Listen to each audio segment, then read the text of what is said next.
Welcome to Literal BS, the podcast where we shed some light and uncover what's really happening in the United States today. In a world saturated with information, it's easy to feel lost in big media or to suspect that the narrative you're being fed isn't the full picture. From the highest offices in Washington, D.C., down to the policies shaping your daily life, we dive headfirst into the critical issues affecting our nation. We'll scrutinize the legislative battles and their hidden impacts on the intricate dance of foreign policy that shapes our global standing. We'll unpack the landmark Supreme Court decisions that redefine our freedoms and peer into the workings of the Department of Justice, examining shifts that directly affect your civil liberties. And yes, we'll connect the dots, exposing the threads of government overreach, the chilling reality of surveillance, and the undeniable presence of corruption that too often operates in the shadows. This isn't about partisan shouting matches. This is about informed discussion, critical analysis, and empowering you with the knowledge to understand the systems at play. Because in a free society, an informed citizenry is the ultimate check on power. So, if you're tired of the literal BS and ready for a deeper understanding of what's truly going on, you're in the right place. Let's get started. Supreme Court Justice Amy Coney Barrett has been prominently in the news due to a significant ruling she authored for the majority on nationwide injunctions, delivered on Friday, June 27, 2025. Here are the key takeaways. Limits on nationwide injunctions. Justice Barrett wrote the 6-3 majority opinion in Trump v. Casa Incorporated, which significantly limits the ability of federal judges to issue nationwide or universal injunctions. These are orders that block executive actions throughout the entire country, not just for the specific plaintiffs in the case. Next, birthright citizenship case. This ruling came in the context of emergency appeals filed by the Trump administration concerning an executive order aimed at altering birthright citizenship. While the Supreme Court's decision did not address the constitutionality of Trump's order itself, it did grant the administration's request to narrow the injunctions that were blocking the order's implementation nationwide. The court specified that Trump's order could take effect in 30 days, though lower courts will still need to decide on narrower relief and the underlying constitutionality. Justice Barrett's opinion emphasized that federal courts resolve cases and controversies consistent with the authority Congress has given them and do not exercise general oversight of the executive branch. She argued that nationwide injunctions were conspicuously non-existent for most of our nation's history and likely exceed the equitable authority of federal courts. This started a dispute with Justice Jackson. The ruling notably included a sharp exchange between Justice Barrett and Justice Ketanji Brown Jackson, who wrote a strong dissenting opinion. Barrett criticized Jackson's dissent as at odds with more than 2 centuries worth of precedent, not to mention the Constitution itself, and accused her of embracing an imperial judiciary while decrying an imperial executive. Jackson, in turn, expressed concerns that the decision could lead to executive lawlessness. This decision is expected to have a significant impact on future legal challenges to executive actions, potentially leading to an increase in localized lawsuits as plaintiffs seek relief in individual circuit courts rather than broad nationwide injunctions. It also highlights fundamental differences within the Supreme Court regarding the separation of powers and the role of the judiciary. Let's break this down and see what it means for us, the people.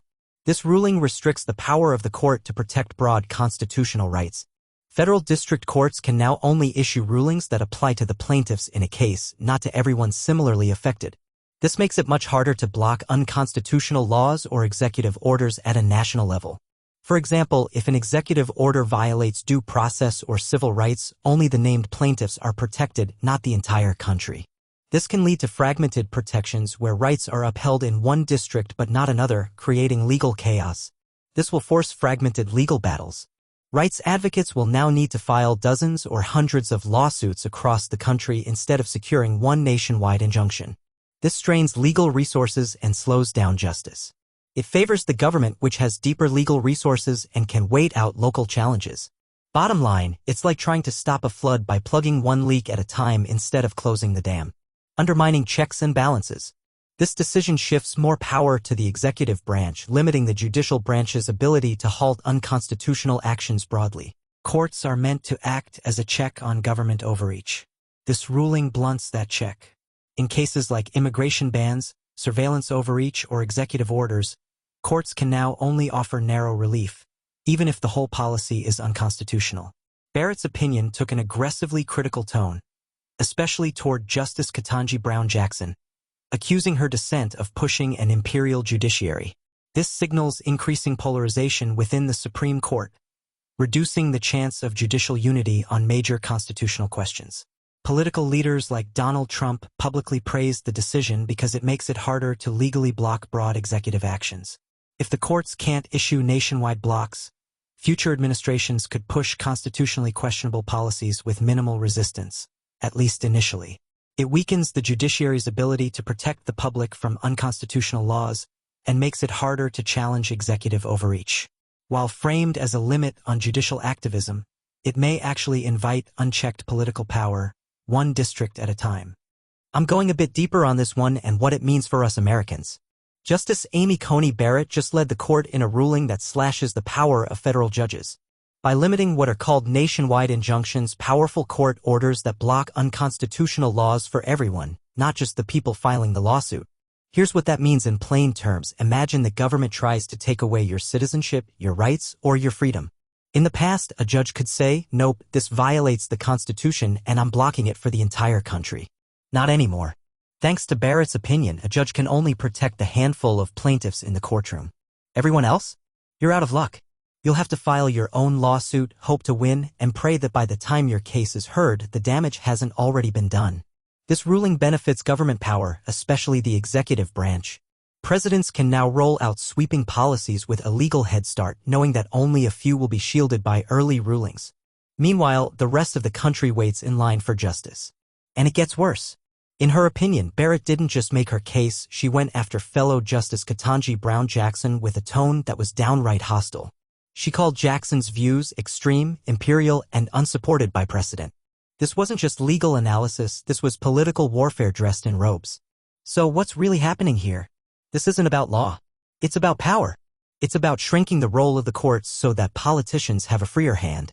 And once again, it's the average citizen, not the elite, who loses.